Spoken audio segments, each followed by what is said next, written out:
గాయత్రి పాప తిలోత్తమ వల్లభని ఇల్లంతా తిప్పుతూ ఒక మూట లాంటి వస్తువు దగ్గరికి తీసుకొస్తుంది. ఇక్కడ ఏముంది పాప అని వల్లభ తిలోత్తమ అడుగుతూ ఉంటే అప్పుడే సుమన, దురంధర, స్వామీజీ కూడా అక్కడికి వస్తారు.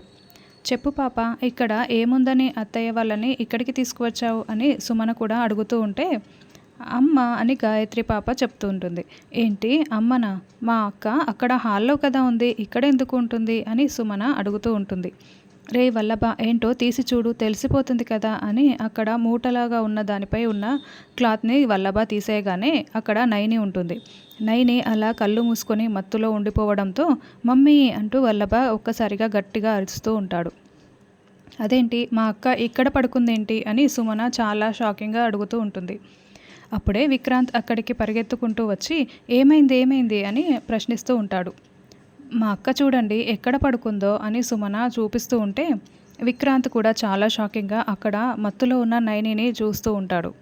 అప్పుడే హాసిని చెల్లేంటి ఇక్కడ పడుకుంది అని అడుగుతూ ఉంటే పడుకోలేదు హాసిని, కన్ను మూసింది అని తిలోత్తమ చెప్తూ ఉంటుంది. ఏంటత్తయ్య ఏం మాట్లాడుతున్నారు, కన్ను మూయడం ఏంటి అని సుమన ప్రశ్నిస్తూ ఉంటుంది.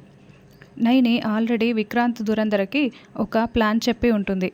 ఆ ప్లాన్ ప్రకారమే అక్కడ నైని అలా కన్ను మూసినట్లు నటిస్తూ ఉంటుంది.